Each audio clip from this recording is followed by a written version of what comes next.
Saudações apologéticas, meus amados irmãos, que Deus em Cristo abençoe. Estou aqui mais uma vez para gravar um vídeo, né? E esse vídeo é uma análise crítico, né? E a gente está aqui com um exemplar da palavra de Deus, quero mostrar para vocês, né?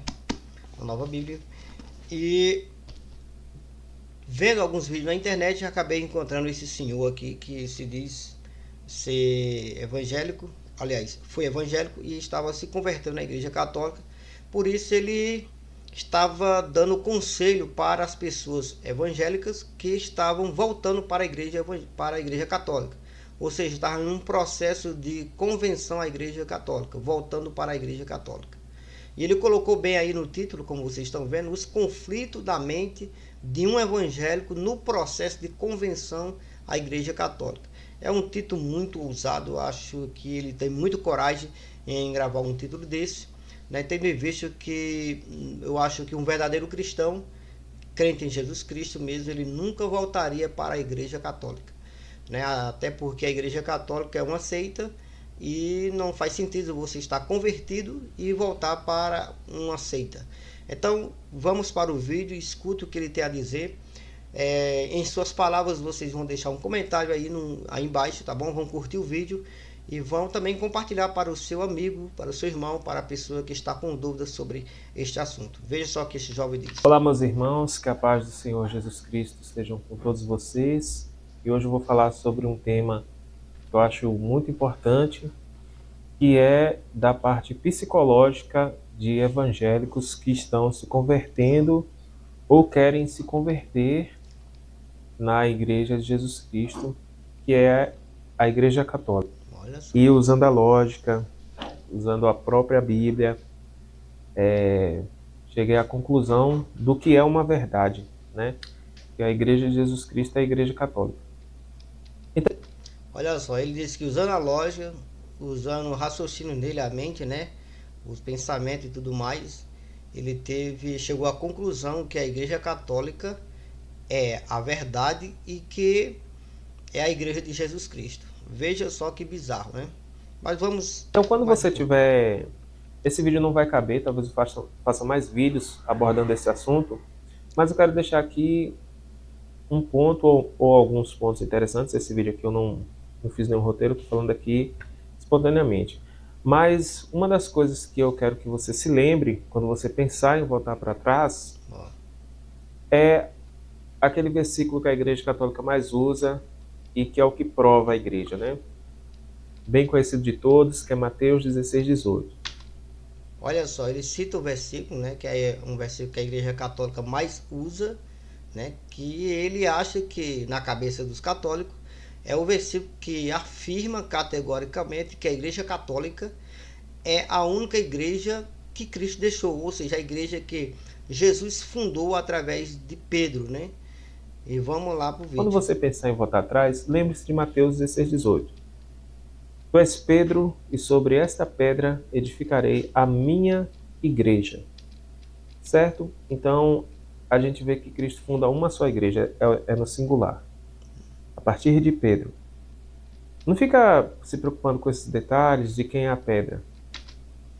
Olha só, gente, é muito importante o que ele disse aqui. Então ele usa Mateus capítulo 16, versículo 18, né? Eu tô com a Bíblia aqui aberta, vou abrir para vocês, tá aqui, certo? A Bíblia aberta para nós meditarmos. Ele cita esse versículo, né? Ele fala que é o versículo mais usado pelos católicos, né? Que onde afirma que Cristo deixou a Igreja Católica, que fundou através de Pedro a Igreja Católica, e que Pedro era pedra, a pedra que Jesus estava falando, que edificar a sua igreja. Veja só, é uma coisa muito importante, porque tem uma coisa que ele falou certo, isso eu concordo. Cristo deixou uma única igreja, ele fundou uma única igreja, isso é verdade. Não existe várias igrejas, existe uma igreja só, que é a Igreja de Jesus Cristo. Denominações existem muitas, né? Muitas denominações evangélicas, muitas denominações de outras seitas, de outros ramos do cristianismo, né? A Igreja Católica, por exemplo, dentro da Igreja Católica tem várias ramificações, né? Tem os católicos ortodoxos, tem a Igreja Católica Romana, tem outros ramos. Então, ele falou a verdade, onde ele fala que Cristo deixou uma única igreja. E realmente, essa única igreja de Cristo está aqui na Terra, espalhada por todo o nosso planeta Terra. Onde tiver um cidadão, um homem que acredita que Jesus Cristo é o Senhor e que se entregou para Ele, né? Ele faz parte da igreja de Cristo. E essa igreja não tem nome. Não existe um nome para essa igreja assim por dizer assim, é uma Assembleia de Deus, é uma Batista, é a Igreja Católica, é uma Adventista, de maneira alguma. A Igreja de Cristo, acho que o único nome que nós possamos dizer assim é a Igreja de Jesus. Mas o ponto que ele falou foi em Mateus capítulo 16 e o versículo 18, nós vamos ler para nós nessa tarde. Olha só, estou aqui com o exemplar da Bíblia, Mateus capítulo 15, né? Versículo 16, está aqui. Jesus disse assim, ó: pois também eu te digo que tu és Pedro, e sobre esta pedra edificarei a minha igreja, e as portas do inferno não prevalecerão contra ela. Então Jesus aqui estava afirmando que realmente ele era Pedro, e sobre esta pedra edificarei a minha igreja. Agora, a palavra usada para Pedro, ali no grego, é Petros. Veja só, que quer dizer pedrinha, ou pedra movediça, né, que se move. E a palavra usada para pedra é petra, ou seja, rocha, né, firme, maciça. Então Cristo não fundaria uma igreja ou sua igreja sobre um homem falho, de jeito nenhum. Para Cristo fundar uma igreja sobre uma pessoa, essa pessoa teria que ser perfeito, porque a igreja de Cristo é perfeita, né? A noiva do Cordeiro, ela é perfeita. Só entra no céu aquele que Jesus realmente justificou e vem através da sua graça de Deus, encontrou a perfeição divina. Então veja só, então Cristo jamais fundaria a sua igreja sobre uma pessoa falha. Então logo Pedro está ali desqualificado para ser o fundador da igreja, porque ele era um homem falho, era um homem pecador, certo? Então é um dos primeiros pontos. Então o que acontece? A confissão, então eu coloquei até aqui, Cristo não fundaria a sua igreja sobre uma pessoa falha como Pedro, que pouco depois ele negou a Jesus 3 vezes. E sem contar isso, a gente vê aqui logo no versículo 23, olha só o que diz aqui, ó. Jesus repreendendo ele, ó. E ele, porém, voltando, disse a Pedro: para trás de mim, Satanás, que me serve de escândalo, porque não compreende as coisas que são de Deus, mas só as que são dos homens. Então, aqui Pedro estava desqualificado para ser o fundador da igreja. O fundador da igreja nunca foi Pedro, nunca foi João, nunca foi Tiago, nunca foi padre, nem bispo, nem nenhum pastor. O fundador da igreja é Cristo Jesus. Foi o próprio Jesus. Quando Jesus estava dizendo assim, olha, pois também eu te digo que tu és Pedro, apontou para Pedro talvez. E sobre esta pedra, olha, pedra, rocha firme, edificarei a minha igreja, e as portas do inferno não prevalecerão contra ela. Está bem resumido, está bem explicado para você, querido, que fez esse vídeo, dizendo que Pedro é a pedra que Jesus estava falando. Logo, ele sendo a pedra, ele estava fundando a igreja, e por isso era a igreja católica. E eles querem colocar Pedro como se fosse o chefe da igreja católica, e não é verdade. Nesse tempo aqui não existia uma igreja católica, não existia a igreja católica de maneira alguma. A igreja católica veio surgir anos depois, bem anos depois. Então esse versículo aqui já não serve para a igreja católica para afirmar que a igreja católica é a igreja de Cristo. Já está totalmente desqualificado. Agora, se você abrir a Bíblia lá em 1 Coríntios capítulo 3 e o versículo 11, lá vai estar escrito dessa forma. O versículo está, vou dizer, só resumir para a gente ver, olha só. Porque ninguém pode lançar outro fundamento além do que já está posto, o qual é Jesus Cristo. Então, esse fundamento aqui, querido, é a pedra que Jesus fundou. Tem a igreja que Jesus deixou formalizada para os discípulos, que estava fundada sobre ele. Ele é o fundador da igreja. Ele é a pedra, né, fundamental da igreja, o marco da igreja. Então não existe outro nome, não existe outra pessoa que possa substituir, né, Jesus como fundador da igreja. Toda confissão de qualquer pessoa dizendo que esta igreja é a igreja que Jesus deixou, seja assembleiano, seja qualquer tipo evangélico, seja batista, né, seja os mormons, seja qualquer um tipo de ramificações que vem do cristianismo, afirmando essa igreja não é de Cristo, porque a igreja de Cristo ela não é exclusivista, né? Apesar que para ser crente, para entrar no céu, a pessoa tem que adotar esse exclusivismo no sentido de que só Jesus salva, né? Só ele, não existe outro, entendeu? Que aí vem limitado, né? Só Cristo.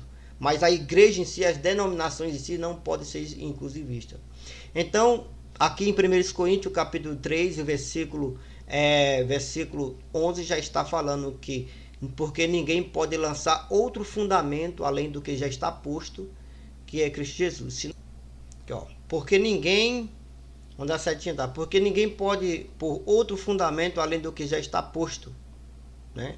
O qual é Jesus Cristo. E se alguém sobre este fundamento formar um edifício de ouro, prata, pedra preciosa, madeira, feno e palha, a obra de cada um se manifestará.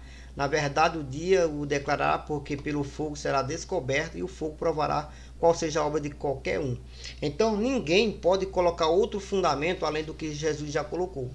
Então, dizer que a Igreja Católica é a única igreja verdadeira e que Pedro formou a igreja, Jesus ela edificou a igreja sobre Pedro, é errado, entendeu? Não está no texto bíblico.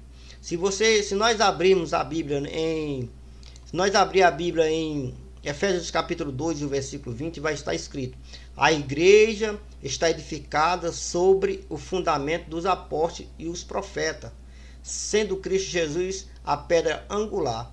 Então, Jesus, ele é a pedra angular, entendeu? Cristo é a pedra angular, é ela a fundadora, é ela que está sustentando, que dá sustentabilidade à igreja. Não é homem, não é ninguém, não é qualquer outra pessoa que pode fazer isso, tá bom? Então nesse assunto aqui sobre Mateus 11, capítulo 18, né? Capítulo 16, versículo 18, é assim, né? Então, já cai por terra toda a narrativa dizendo que Pedro é a pedra ou a igreja, e que a igreja católica é a igreja que Jesus formou, tá bom? Então vamos mais pro vídeo, olha só. Se preocupe que Cristo falou para Pedro que fundaria uma igreja. E ele direciona, a primeira pessoa que ele fala isso é a Pedro, né? É lógico que a pedra ali é Pedro, mas mesmo que você ainda não acredite nisso, ainda tenha essa dificuldade, entenda que Cristo fundou uma só igreja. E aí Cristo faz uma promessa para essa igreja. Qual é a promessa que ele faz? Que ela vai se corromper? Não. Ele profetiza, algum apóstolo profetiza que a igreja vai se corromper? Não. Cristo fala que faria outras igrejas a partir de outros? Também não. A gente não vê isso, certo? Então a promessa que a gente vê de Jesus Cristo é: tu és Pedro, sobre esta pedra edificarei a minha igreja, e as portas do inferno não prevalecerão contra ela. Então, se a igreja de Jesus Cristo, ele pode muito bem sustentar, né? Então, Cristo deixou apóstolos e os apóstolos deixaram bispos nas igrejas pelas quais eles passaram, né? Então, a Bíblia, ela não vai ter tudo. Isso é uma coisa muito lógica, coloca isso na cabeça. Não vai ter tudo na Bíblia. Outra coisa é que o que Jesus Cristo falou para os apóstolos foi para os apóstolos, não foi para todo mundo. Então não pense que você é Pedro, que você é Paulo, que você é João, que você é Marcos, ou que você é qualquer um daqueles apóstolos ali. Você nem sequer viu Cristo. O que ele falou para Pedro foi para Pedro. O que ele falou para os apóstolos, os 12, foi para os 12. O que ele entregou para os apóstolos foi para os apóstolos. Então não queira ser eles. Entendeu? Então não fique. Olha só como a gente tem que ter cuidado sobre esse assunto que ele está falando, gente. Que o que Cristo falou para os apóstolos foi para os apóstolos. O que Cristo falou para aquele povo foi para aquele povo. Na cabeça desse senhor aí, ele acha que a Bíblia perdeu valor hoje. Que a palavra de Deus, a Bíblia, não tem valor hoje. Imaginem só o que Jesus, se fosse verdade. Se fosse verdade, então, o que Jesus falou para aquele povo é para aquele povo. E hoje, nós? Qual era a nossa regra de fé e prática para nós servirmos a Deus? Né? É uma palavra que não tem sentido. Então, a narração dele é uma narração totalmente sem sentido, sem anexo, sem base bíblica, não tem base nenhuma na palavra de Deus. Então, veja só. Em Mateus, em João capítulo 17, versículo 20, diz assim: Não rogo somente por estes, mas também por aqueles que vierem a crer por mim, por sua palavra. Olha só. Então a palavra de Jesus, ela não serve somente para aquele povo, mas para aquelas pessoas que ainda iam crer através da mensagem que estava escrita no Evangelho. Entendeu? Então a palavra de Deus, o que Jesus falou para os apóstolos, não foi somente para os apóstolos. O que Jesus falou para os discípulos não foi só para os discípulos. O que Jesus falou para aquele povo serve sim para nós, como regra de fé e prática. Tudo bem que tem alguma coisa no Velho Testamento que não está mais em vigor para nós, né? Por exemplo, a guarda do sábado e muitos outros requisitos não existe, não tá mais, não foi para a igreja. Entendeu? Então, mas concernente aos apóstolos, esse senhor está totalmente errado. Porque se fosse dessa forma, nós estaríamos perdidos. A palavra de Deus não tinha valor. Certo? Vamos mais o que ele diz. Fica querendo ser um pesquisador, um líder da igreja, sem ninguém ter te colocado ali para isso, entendeu? Quem tinha autoridade para colocarem líderes nas igrejas eram os apóstolos, né? E depois da morte dos apóstolos, a igreja já é conhecida como igreja católica, né? Então a gente tem aí... Gente, veja só que bizarro. Ele fala também que não é para a gente ser um pesquisador.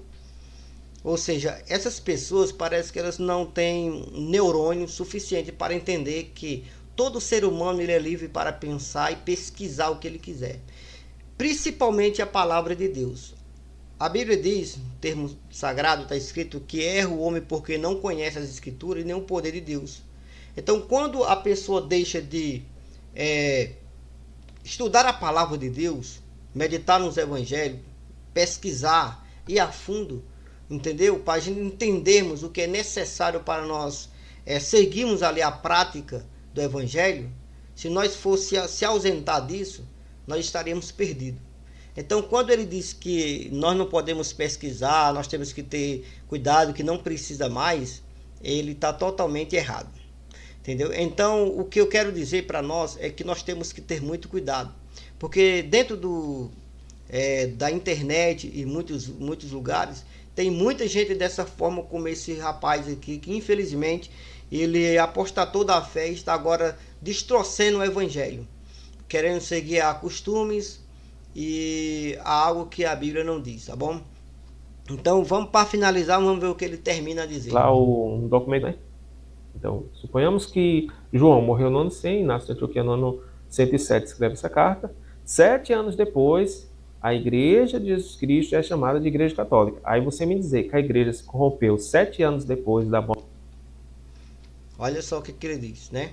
Ele fala que a Igreja Católica já é um termo usado há muito tempo, mas não é bem assim. O termo católico no grego, né, significa universal e não se refere a uma instituição como o Papa, dogmas marianos e transições que eles querem afirmar.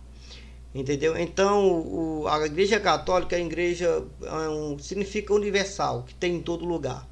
Agora, a fé dos pais apostólicos, como Inácio, estava muito mais próxima da Escritura do que o catolicismo medieval ou moderno. Então, eles eram pessoas que estavam mais próximos dos tempos de Cristo. Então, eles ouviram até mesmo do apóstolo João o evangelho e as palavras que o nosso Senhor Jesus disse através de João. Então, só que um tempo depois, realmente eles vieram à igreja, depois que foi colocada para ser a igreja universal, a igreja de Roma, o império, né, Constantino, ele fez com que a igreja fosse uma só, e obrigou muitos a servir, e aí veio também as práticas pagãs, como os costumes, a idolatria e muitas outras coisas. Eu não quero entrar agora nesse mérito, talvez em outro vídeo, entendeu? E aí veio como é que chama? A idolatria, entendeu? E a apostasia de muitos. E assim, o termo, como disse, que a igreja não se corrompe, realmente a verdadeira igreja de Cristo, ela não se corrompe, né? Sempre fica 1, 2, 3, uma porcentagem de pessoas servindo a Cristo como foi no passado. Mas não quer dizer que a igreja católica realmente é a única igreja verdadeira. Até porque a igreja de Cristo não anda na idolatria, não, a igreja de Cristo não se compadece com casamentos gays e muitas coisas como os papas vem tentando colocar dentro da igreja mesmo deles, tá bom? Então fica essa dica para nós. Leia a palavra de Deus, se inscreve no canal, pegue a Bíblia, examina, vê o que está escrito nela e toma ela como uma regra de fé e prática para a sua jornada até você se encontrar com Deus. Que Deus em Cristo abençoe. Se inscreva no canal, deixe o seu like, deixe o comentário aí e até a próxima.